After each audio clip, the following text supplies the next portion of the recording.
सभी अफीम किसान भाइयों को मेरा नमस्कार। सितंबर लगभग समाप्ति की ओर है और हर कोई ये जानने के लिए उत्सुक है कि आगामी अफीम नीति 2022-23 कैसी रहेगी।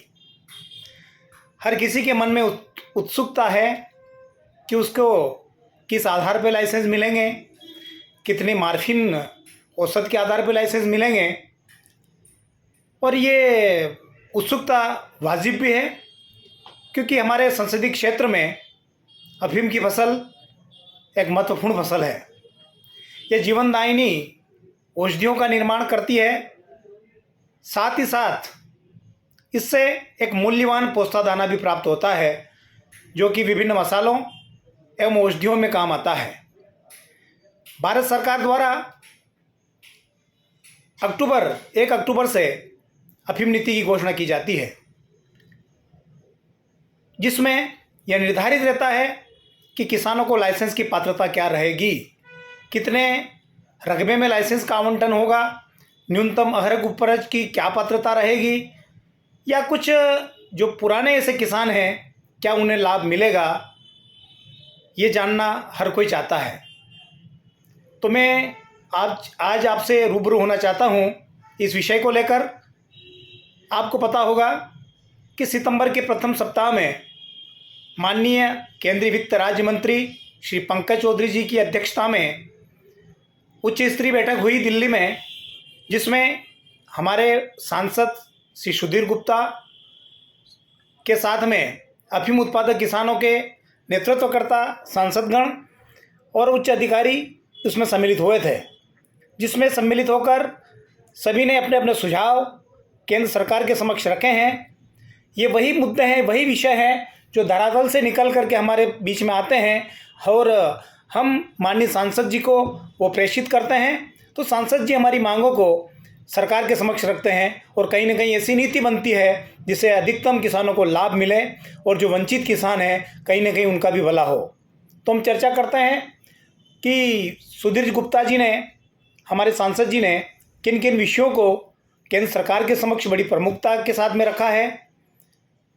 उसमें महत्वपूर्ण जो विषय रखा है उन्होंने कि विगत वर्ष में प्राकृतिक आपदा के कारण, विभिन्न वायरस जनित बीमारियों के कारण और बेमौसम की बरसात के कारण अफीम का जो न्यूनतम औसत जो प्राप्त करना चाहिए वो प्राप्त नहीं हुई है, जिससे कहीं ना कहीं किसानों के लाइसेंस कटने की आशंका है। तो सरकार द्वारा पूर्व से निर्धारित 5.9 किलोग्राम प्रति हेक्टेयर की जो मार्फिन औसत है उससे कम करके 3.5 किलोग्राम प्रति हेक्टेयर की मार्फिन औसत के आधार पर लाइसेंस दिए जाने का आग्रह सांसद जी ने अपने मांग पत्र में किया है। साथ ही साथ ऐसे किसानों, ऐसे मृतक किसानों जिनके नामांतरण में परेशानी आती है, उन परेशानियों को दृष्टिगत रखते हुए उनके शीघ्र समाधान के लिए नामांतरण प्रक्रिया को सुगम बनाने के लिए उन्होंने महत्वपूर्ण सुझाव अपने मांग पत्र में दिए हैं। साथ ही साथ एक महत्वपूर्ण मांग उन्होंने की है कि सितंबर के अंतिम सप्ताह तक किसी भी परिस्थिति में अफीम नीति की घोषणा हो जाए।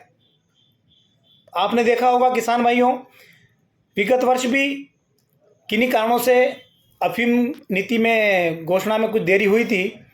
उसकी वजह से कुछ लाइसेंस देने में कुछ असंभावित देरी रहती है, अप्रत्याशित देरी होती है, जिसका असर कहीं ना कहीं बुआई पर पड़ता है। और साथ ही साथ जिस समय अफीम का चीरा लगता है उस समय अत्यधिक तापमान हो जाता है, जिससे विभिन्न रोग प्रकोप, काली मस्सी, सफ़ेद मस्सी आदि बीमारियों का सामना किसान भाइयों को करना पड़ता है। तो इसीलिए ये महत्वपूर्ण मांग उन्होंने रखी है कि सितंबर के अंत तक अफीम की नीति की घोषणा हो जाए, जिससे किसान अपनी अनुकूलता के हिसाब से खेत को तैयार करे, अपने हिसाब से अफीम की बुआई जल्दी करे। ये किसान पर निर्भर करता है। तो कहीं ना कहीं ये महत्वपूर्ण मांग सांसद महोदय द्वारा रखी गई है। साथ ही साथ सभी किसानों को, आपने देखा होगा कि विभिन्न श्रेणियों में लाइसेंस आवंटन होते हैं। मार्फिन की औसत के आधार पर 5 आरी, 6 आरी, 10 आरी और 12 आरी के लाइसेंस सरकार द्वारा दिए जाते हैं। तो कहीं ना कहीं ये मांग किसानों के हित में है कि सभी किसानों को समान रूप से कम 10 आरी का लाइसेंस तो दिया ही जाना चाहिए। क्योंकि किसान भाइयों, आपको पता ही है कि अगर हम 5 आरी में जो खर्च करते हैं, 5 आरी में जो परिश्रम करते हैं, 5 आरी में जो रखवाली चौकीदारी करते हैं या विभिन्न प्रकार की दवाइयों का स्प्रे करते हैं, वो कहीं ना कहीं 5 आरी में और 10 आरी में समान रूप से खर्च होता है। तो कहीं ना कहीं ये किसानों के हित में है कि सभी किसानों को 10 आरी के लाइसेंस दिए जाएं। इसका हम सभी किसान भाई इस मांग का पूरा समर्थन करते हैं। ये बात अलग है कि जिन किसानों की औसत अगर जो तय मानक है, जो निर्धारित औसत है, उससे भी अधिकतम देते हैं तो उन्हें प्रोत्साहन स्वरूप कुछ अतिरिक्त आरी का रकबा आवंटित किया जा सकता है। तो कहीं ना कहीं सभी किसानों को 10 आरी का लाइसेंस मिलेगा तो वही परिश्रम, वही मेहनत और जो खर्च वही होना है, तो निश्चित रूप से किसान इससे लाभान्वित होंगे। साथ ही साथ वर्ष 1995-96 के पश्चात प्राकृतिक आपदा के कारण, कमी औसत के कारण या विभिन्न कारणों से जो अफीम के लाइसेंस रुक गए थे, उन सभी को पुनः जारी करने का आग्रह भी माननीय सांसद महोदय ने किया है। साथ ही साथ आपने देखा होगा किसान भाइयों, वर्ष 2014 के बाद में जब से एनडीए की सरकार केंद्र में बनी है, तब से अफीम नीति में गुणात्मक सुधार हो रहा है। लगातार अफीम किसानों को लाइसेंस दिए जा रहे हैं। पुराने जो किसान किसी कारणवश उनके लाइसेंस रुक गए थे, उन सबको किसी न किसी आधार पर पुनः पात्र बना करके अफीम के लाइसेंस जारी किए जा रहे हैं। तो आपने देखा होगा कि वर्ष 2014 से पूर्व में भी किसानों के लिए मार्फिन स्ट्रेंथ की अनिवार्यता थी। 9% से 15% के बीच में मार्फिन स्ट्रेंथ होना अनिवार्य थी। 9% से कम मार्फिन वाले को घटिया श्रेणी में वर्गीकृत करके ऐसे किसानों को लाइसेंस से वंचित किया गया था। तो कहीं ना कहीं अब व्यवस्था चेंज हो गई है। अब घटिया शब्द कहीं ना कहीं समाप्त हो गया है। अब मार्फिन कंटेंट, मार्फिन की जो औसत निर्धारित होती है, उसी के आधार पर आपको लाइसेंस की पात्रता मिलती है। तो सांसद महोदय ने एक महत्वपूर्ण मांग उन किसानों के लिए भी की है जिनका विभिन्न वर्षों में घटिया के कारण लाइसेंस कट गया था। तो कहीं ना कहीं उन्होंने जो मांग रखी है वो 6% से अधिक वालों किसानों को पुनः लाइसेंस के लिए पात्र माना जाए। निश्चित रूप से इस मांग से हजारों किसान पुनः लाभान्वित होंगे और अगर सरकार इनको लाइसेंस देती है तो निश्चित रूप से ये किसान इस अफीम नीति से बड़े प्रसन्न रहेंगे। बड़े किसान के हित में ये नीति हमें प्रतीत होगी। साथ ही साथ आपने देखा होगा कि 10 आरी से अधिक आवंटित जो रकबा होता है, उनके लिए 2 प्लाटों में अफीम बोने की व्यवस्था सरकार द्वारा अनुमति दी जाती है। तो कहीं ना कहीं किसानों को ये सुविधा मिलना चाहिए, वो 1 से अधिक प्लाटों में या 2 प्लाटों में कम से कम अफीम बो सके। क्योंकि उसको कहीं ना कहीं जो बोने का जो समय रहता है उसमें भी थोड़ी गैप दे सकते हैं या विभिन्न प्रकार के अलग अलग बीज भी हो सकते हैं। तो उसमें कहीं ना कहीं किसान को ये सुविधा मिलना चाहिए कि वो 1 से अधिक प्लाटों में अफीम की बुआई कर सके। कहीं पानी की कमी भी रहती है या कहीं कोई ऐसे में मौसमी बीमारियों का भी फर्क पड़ता है। तो किसान को अगर 2 प्लाटों में बोने की अनुमति अगर मिलेगी तो किसान अपनी सुविधा से अफीम की बुआई कर सकेगा। साथ ही साथ एक और महत्वपूर्ण मांग किसान भाइयों की ये रही है कि अफीम के जो लागत है, जो खर्च है, उसमें कहीं ना कहीं जो सरकार के द्वारा जो मूल्य दिया जाता है उसका तुलनात्मक अध्ययन किया जाए तो वो बहुत ऊँट के मुंह में जीरे जैसा है। निश्चित रूप से किसान का जितना व्यय होता है उसकी तुलना में उसे मूल्य देना चाहिए और उसके लिए सरकार को एक कमेटी बना करके इस पर विचार करना चाहिए। और हम सब की ये किसान भाइयों की मांग है कि कम से कम 20,000 रुपये प्रति किलो की औसत से अफीम का मूल्य निर्धारित सरकार को करना चाहिए। साथ ही साथ स्वैच्छिक रूप से जिन किसानों ने अफीम के लाइसेंस जमा किए थे, ऐसे किसानों को भी पुनः लाइसेंस प्राप्त करने का अवसर मिलना चाहिए। विभागीय अनुदेशों की अवहेलना, विभागीय आदेशों की अवहेलना के कारण जिन किसानों के लाइसेंस कट गए हैं या एनडीपीएस एक्ट में जो किसान दोषी थे वो किसान अब बरी हो गए हैं, तो ऐसे किसानों को भी पुनः लाइसेंस की पात्रता होना चाहिए। साथ ही साथ एक और महत्वपूर्ण मांग सांसद महोदय ने की है कि वो एनडीपीएस एक्ट की धाराओं में पुनः विचार करने के लिए एक कमेटी गठित करने की मांग की है। किसान भाइयों, आप जानते हैं कि डोडा चूरा में नारकोटिक्स ड्रग्स यानी नशीले पदार्थ की मात्रा बहुत कम प्रतिशत में होती है। डोडा चूरा को एनडीपीएस की परिधि से बाहर निकलने के लिए माननीय वित्त राज्य मंत्री के समक्ष हमारे सांसद महोदय ने प्रमुखता से हमारी मांग रखी है। निश्चित रूप से ये मांग अगर हमारी पूरी हो जाती है, जो किसान भाई बेकसूर जेलों में जो बंद हैं या विभिन्न कारणों से वो उन्हें सजाएं हो जाती है, दोषी पाए जाते हैं, तो ऐसे किसानों को भी इसका लाभ मिलेगा। साथ ही साथ एक और प्रमुख मांग सांसद महोदय ने की है कि लाइसेंस वितरण की व्यवस्था में कहीं ना कहीं कुछ पारदर्शिता की कुछ अभाव लगता है।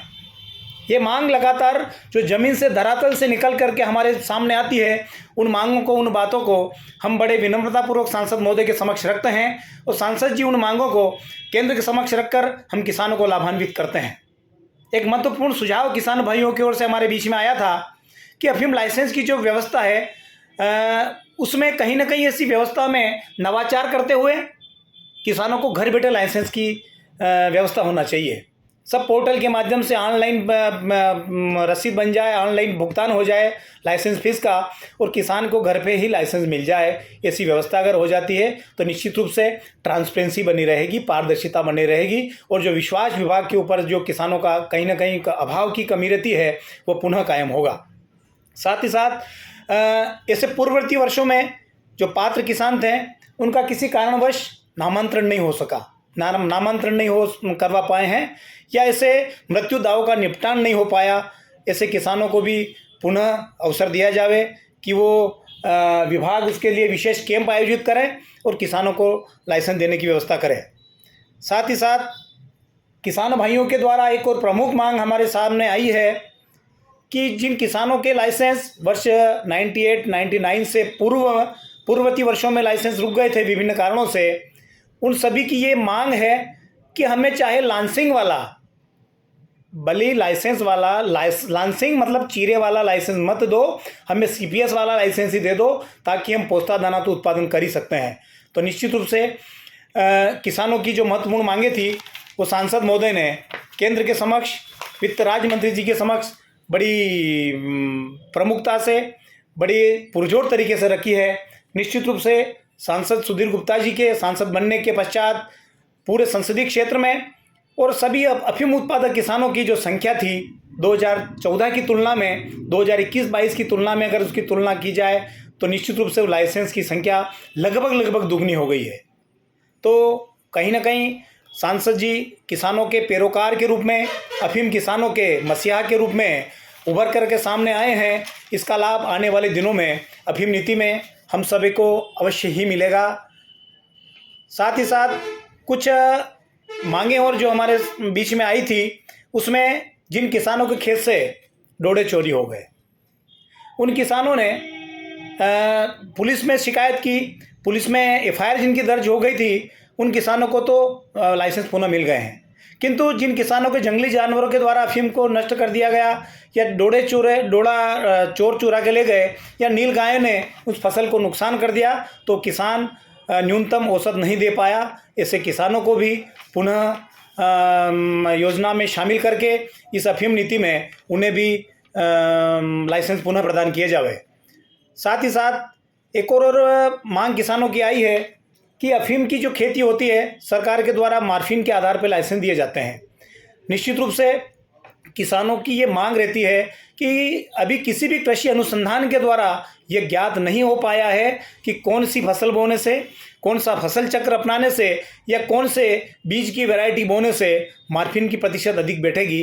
कहीं ना कहीं सरकार को इस दिशा में सोचते हुए किसानों के हित में किसानों को प्रशिक्षित किया जावे या ऐसे जो देश हैं जो पूर्व से इस विकसित प्रणाली को अपना रहे हैं उन देशों में अध्ययन के लिए किसानों को भेजा जावे, किसानों को प्रशिक्षण दिया जावे ताकि किसान भी अच्छी मार्फिन औसत को उपजा सके। और अंत में कहना चाहता हूँ सभी किसान भाइयों से कि जब से सांसद जी सांसद बने हैं तब से लगातार अफीम नीति में किसानों की अपेक्षाएं उनसे काफ़ी बड़ी है। निश्चित रूप से जो काम करता है उसी से अपेक्षा रहती है। तो मेरा ये कहना है कि आपको सांसद सुधीर गुप्ता जी के होते हुए किसी प्रकार की चिंता नहीं पालना चाहिए। सांसद जी किसी न किसी माध्यम से आपकी मांगों को सरकार के समक्ष मंजूर करवा ही लाते हैं और किसानों को अधिक से अधिक किसानों को लाभ मिले ऐसी व्यवस्था सांसद जी करते हैं, ऐसा हमें पूरा विश्वास है। और हमें उम्मीद है कि सितंबर के अंतिम सप्ताह में अफीम की नीति जारी हो जाएगी, जिससे किसानों के मन में जो चिंता की लकीरें हैं, किसानों के मन में जो उत्सुकता है, कहीं ना कहीं वो पूरी होगी और एक ऐसी अफीम किसान नीति किसान के हित में बनेगी, जिससे किसान प्रसन्न रहेगा। और कहीं ना कहीं अन्नदाता के चेहरे पर अगर मुस्कान है तो पूरे देश मुस्कुराता है, और जब देश मुस्कुराता है तो देश उन्नति की ओर आगे बढ़ता है। आप सभी का पुनः धन्यवाद, अभिनंदन, आभार।